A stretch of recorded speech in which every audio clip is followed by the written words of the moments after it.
She was cooking alone in the kitchen, until the cowboy crossed by and stopped when he heard her humming. Montana Territory, late autumn, 1886. The highlands of Barrow Creek lay blanketed in dry gold and the dying reds of early frost. Wind combed through the grass like invisible fingers, and chimney smoke twisted above rooftops like ghosts reluctant to leave.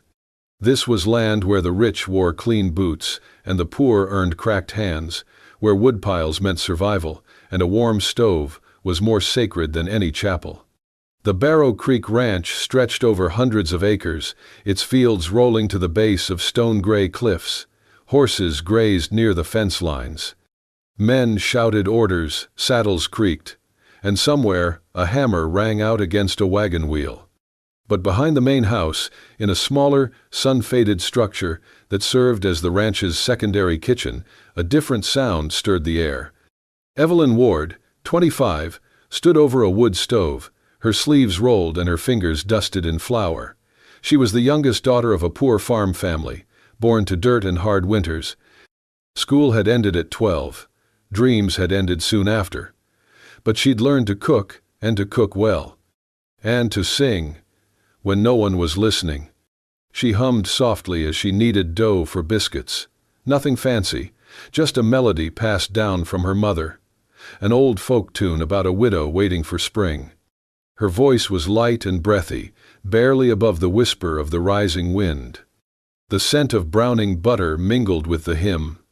The oven hissed, and she moved with quiet grace, brushing egg wash, turning pans, never missing a note. Outside, hooves slowed against gravel.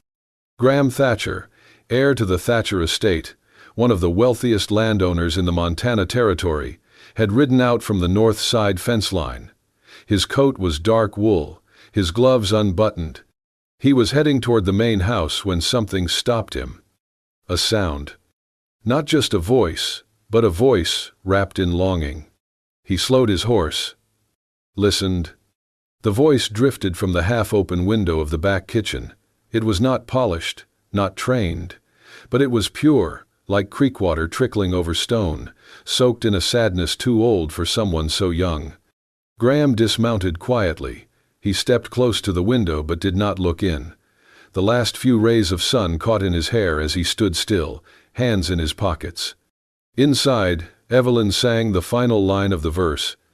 "And if the sun forgets to rise, I'll find the light in you." Then silence. Only the crackle of the fire and the creak of the cooling stove. Evelyn turned, startled by a strange stillness outside. Through the corner of the window, she thought she saw a shadow move, but by the time she opened the door, the yard was empty. Just the breeze, just the sky fading orange. She was about to close the door when her eye caught something on the wooden step. A small, folded scrap of fine parchment. She bent, picked it up with floured fingers, and unfolded it carefully. 7 words, written in neat, deliberate script. I didn't know kitchens could sing. No name, no signature. Only a single stray hoofprint in the dirt, already softening under the wind. Evelyn tucked the parchment into the back of her recipe ledger, the one with flour-dusted pages and the corner that curled like an old leaf. She didn't tell anyone. Who would she tell? The other kitchen girls would only scoff, and the ranch hands didn't much care what she sang while baking biscuits. But something about the note stayed with her. The ink, the weight of those 7 words. The way they saw more than just her hands or her food. They saw something inside the kitchen. Inside her. So she kept singing. Quietly, softly. Only when she was alone. When the morning frost still clung to the windows, or in the hush of twilight as the last supper dish dried on the rack. Always the same kind of songs, old, worn things passed down from her mother, half lullaby, half longing. She started noticing small things, like how the wind always shifted through the kitchen window around the same time in the late afternoon. How sometimes the horses grew quiet near the stable wall, as if even they paused to listen. How the same hoofprint kept appearing near the back steps. It was foolish, she told herself, romantic nonsense, but still her voice never trembled when she sang anymore. It waited, almost as if expecting to be heard. Then came the day she saw him. Late afternoon, 2 loaves cooling on the sill, hands plunged into soapy water. She was scrubbing the pan from the roast, sleeves wet to the elbow, humming the verse of a tune called Lowland Rose, something her mother used to sing when the baby cried. She turned to shake water from her hands and froze. Just outside the window, no more than 10 feet away, a figure stood motionless by the fence post. Hat low, shoulders broad, his coat was dusted with trail dust, and his boots were planted firm in the earth. She couldn't see his face clearly through the glass, but she knew. She didn't stop what she was doing, just turned back to the sink, heart hammering, and softly, almost without meaning to, she began to hum again. 1 verse. 2. When she stepped out to dump the dishwater, the yard was empty once more. But on the top step lay a single daisy. A mountain daisy, pale yellow, delicate, the kind that never grew near the ranch. Someone had ridden into the hills for that. She picked it up gently, feeling its soft weight in her fingers. It wasn't a letter, but it spoke just the same. That night, she couldn't sleep. She kept thinking about the way he had stood there, still as the fence post, as if her song had stitched him in place. 2 days later, as she was pulling cornbread from the oven, she heard a rustle behind the woodshed. Not loud, just the faint sound of a boot against gravel. She didn't turn. She only said, soft as steam, "You don't have to leave something behind every time." A pause. Then a voice, not loud, not sharp, but deep and real and close.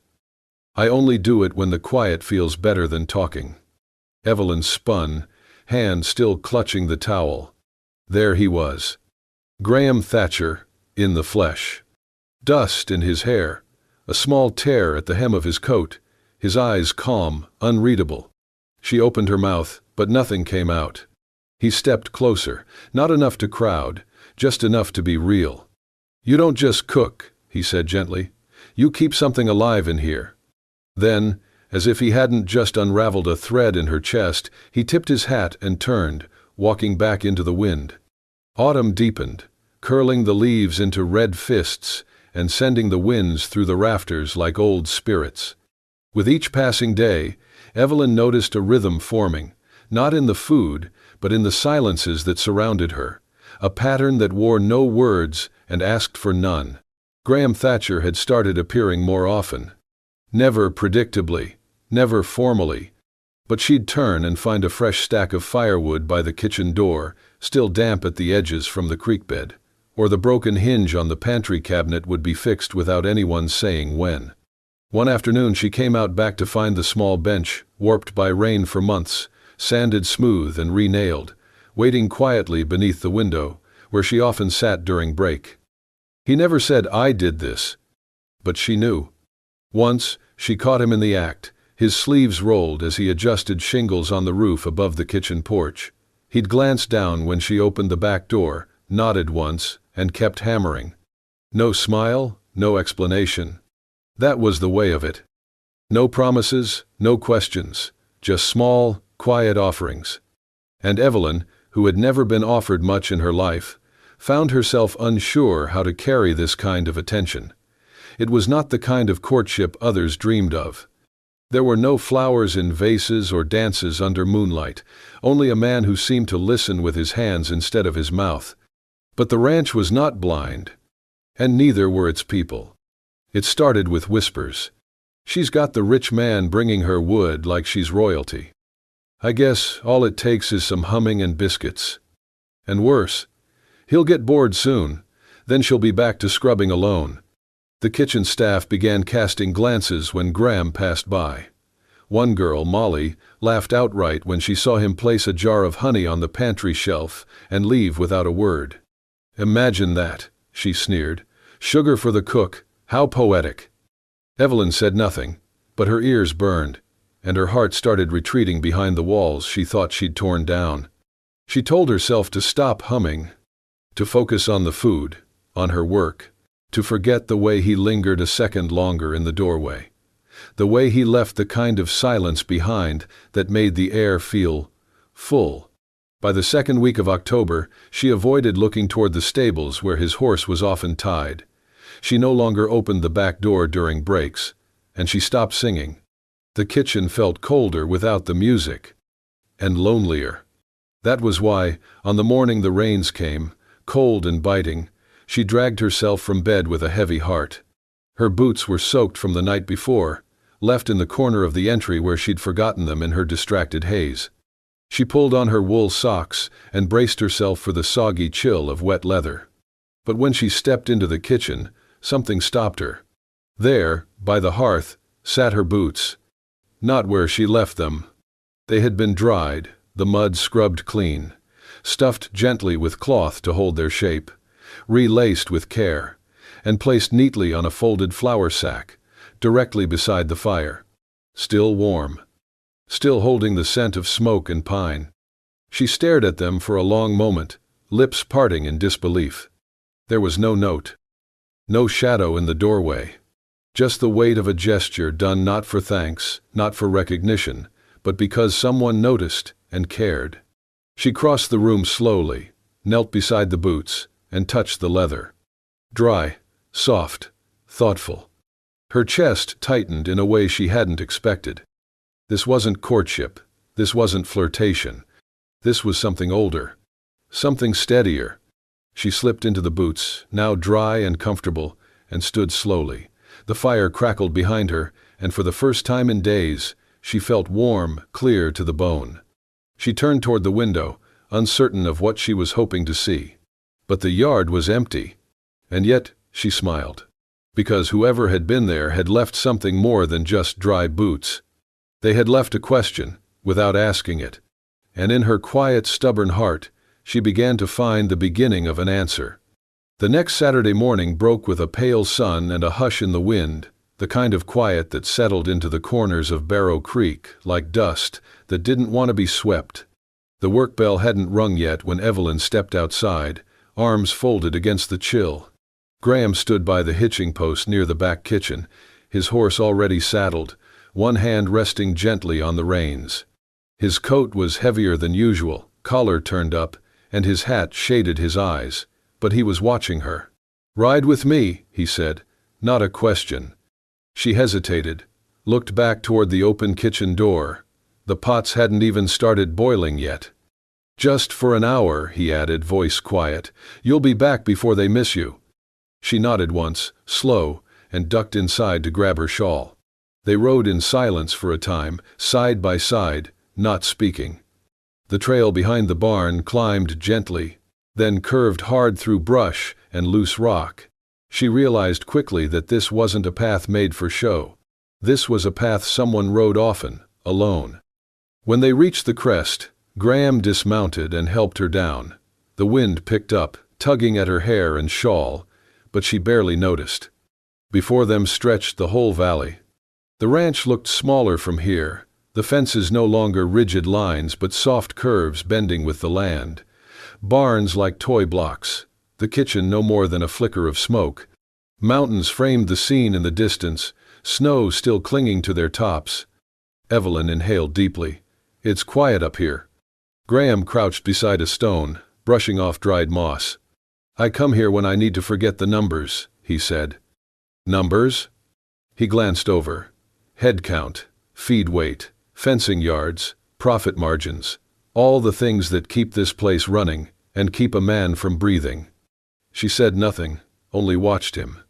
He sat on the rock, gesturing for her to do the same. She did, folding her shawl tighter. "Do you ever feel like life handed you a name, and not a choice?" he asked suddenly. Evelyn blinked at the question. Then she nodded. "Every day since I was 12. Same." She looked over, surprised. "You?" she asked softly. He gave a dry chuckle. "I was born with land in my name and expectations in my cradle. They said I'd marry someone from the East, take over the estate, raise heirs and cattle, and God knows what else. And I've done most of it. Except," he paused, "except the parts that felt like mine." They sat in silence, the wind moving around them like a third presence. Finally, he spoke again. "I live in a big house, Evelyn, Bigger than it should be, 3 fireplaces, 4 bedrooms, and it's been silent for years. He turned to her. No one sings in it. Evelyn looked away, heart stung by the honesty. Then, slowly, Graham reached into his coat and pulled out a small, weathered notebook. He handed it to her, without a word. She took it carefully, flipping through the pages. Blank. All of them. I bought it years ago, he said. Told myself I'd write something real in it someday, but I never did. He looked at her. If you wrote down what you sing, the world wouldn't think of you as just the quiet girl who cooks. They'd know you have something to say. Her throat tightened. She held the notebook close, the leather warm from his coat. Why me? She asked. His eyes didn't waver. Because I've lived with quiet long enough to know when it finally says something worth listening to. And for the first time since she'd come to Barrow Creek, Evelyn didn't feel small in the silence. She felt, heard. The summer crept into Barrow Creek like honey poured slow from a tin. Long days, dry grass, and the distant hum of crickets. The valley warmed, softened. But inside the town, something colder began to stir. It started as whispers. A ranch hand from Thatcher Estate went into town for seed and came back chuckling. They say the cook's after the landowner, he told the others over coffee. Said she's singing her way into the main house. By week's end, it was no longer just whispers, it was certainty. Everyone from the saloon girls to the seamstress seemed to have a version. She lured him in with that sad little voice. A clever girl, used a song instead of rouge. They say he's building her a place to live on the hill. The worst part? None of it was true. But Evelyn felt the weight of every word. Molly, one of the other kitchen girls, passed her a bowl too hard during lunch prep and muttered under her breath, "Maybe if I hummed more, I wouldn't be peeling potatoes." She said nothing, just kept working, kept her eyes down. But inside, something began to splinter. She started sleeping less, humming less, and retreating more into herself. Even Graham's quiet visits felt like too much attention. What had once felt like something sacred between them now felt exposed, twisted into gossip for people to chew and spit. When the Barrow Creek Summer Jubilee came, an annual festival held in the town square with music, booths, and dancing, Evelyn had no plans to attend, but Mrs. Layton, the ranch cook, insisted she deliver 3 pies and a tray of peach tarts to the festival table. So Evelyn went. She wore her plainest dress, hair tied back, and kept to the side, hoping to drop off the dishes and slip away unnoticed. But life rarely let the quiet ones leave easily. As she crossed the square toward the food table, balancing the tray, she heard her name. Evelyn Ward. She looked up. A young woman in a silk dress and lace gloves stood at the edge of the crowd. She was striking, glossed hair, perfectly painted lips, and the unmistakable air of someone raised with every comfort. "I'm sorry," Evelyn said gently. "Do I know you?" "No," the woman replied with a smirk, "but I've heard of you. You're the singing girl from the kitchen." The crowd quieted. A few people turned, sensing something was coming. The woman continued, "They say you've caught Graham Thatcher's attention." Evelyn's cheeks flamed. She looked around, praying for a way out. But the woman stepped closer. "I suppose a cook with a sweet song is more charming than a lady with a proper title." Her voice dripped with mockery. "Still, let's not confuse things. A kitchen girl might hum, but she doesn't marry a landowner." Laughter rippled through the crowd. Evelyn froze. The tray in her hands trembled. She didn't cry. Not then. She turned, walked away from the food table, left the tarts behind, and kept walking until she was out of the square and onto the dirt road leading back to the ranch. She couldn't breathe, couldn't think. The shame clung to her skin like dust. By the time she reached the kitchen door, her decision was made. She would leave. She would pack what little she owned, write a note, and disappear before sunrise. But she didn't get the chance. Because just as she was turning the handle, a horse galloped into town. The sound of hooves rang out, hard and fast, silencing the chatter in the square. Graham Thatcher rode straight into the crowd, dismounted, and strode through the stunned onlookers with fire in his eyes. He didn't look left, didn't look right. He stopped in the center of the square, facing the very woman who'd made Evelyn's heart crack open just moments ago. "I heard what you said," he began. People held their breath. "I heard you mock a woman who's done nothing but work, feed others, and carry herself with dignity." He turned slowly, voice rising just enough. "And I've watched her do it day after day, without expectation, without complaint, while most of you stand around and let gossip do your thinking." Then his gaze swept the crowd, calm, sharp, unwavering. "I'd rather marry the woman who sings alone and feeds others than anyone who only knows how to impress a crowd." Silence. Then, somewhere near the pie booth, a fork clattered to the ground. Graham didn't wait for applause. He turned, mounted his horse, and rode toward the ranch without another word. And back in the kitchen, Evelyn stood frozen, his words echoing in her chest. Her hand was still on the door. But something in her heart had already opened. The wind came down from the mountains like a freight train that night, sharp, relentless, loud enough to rattle window panes and whisper through every crack in the wood. It was the first hard wind of autumn, and it caught the valley off guard. In the back kitchen of Barrow Creek, Evelyn stayed late, kneading dough and setting out pans for the morning's baking. The others had gone home. She liked this time of night, when the stove crackled low and the only sound was the soft thump of her hands pressing rhythm into dough.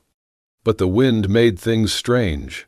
The chimney whined with pressure, and the draft pushed smoke back down into the room. At first, Evelyn barely noticed, then the air thickened, her throat burned. She turned to open the small window above the sink, but the gust slammed it shut with a bang that jarred her. Startled, she backed into the stove. A piece of burning coal tumbled from the open grate and rolled under a rag on the floor. She reached for it, but by the time she snatched up the cloth, a slow ribbon of smoke had already begun to rise. Her lungs tightened. She coughed, then again, trying to wave the smoke away. But the draft only pushed more into the room. Her eyes watered, the walls blurred. She stumbled toward the door, but the latch caught. Her fingers fumbled. The wind howled outside, pushing against her from the other side. She sank to her knees, choking, vision swimming. And then everything went black. Graham had been walking the gravel path between the barn and the main house when he heard it, a crash of metal, then silence. He turned instantly, scanning the shadows. The back kitchen, smoke coiled against the pale light of the moon. He ran. No hesitation.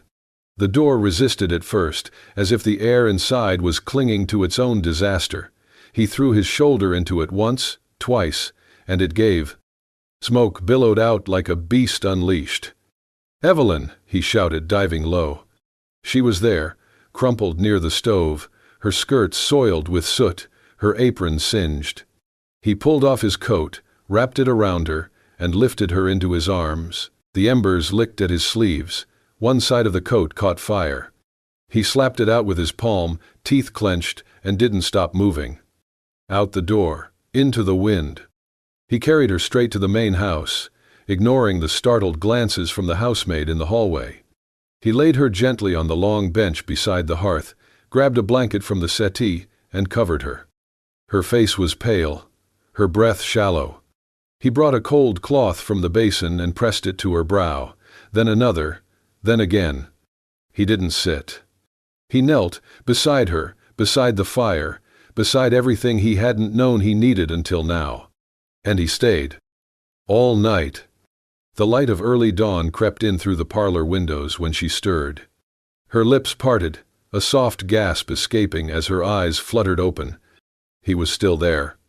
Head bowed, fingers wrapped around hers. She blinked, tried to speak. He lifted his gaze to hers, and the lines around his eyes deepened, not from age, but from the weight of everything he hadn't said.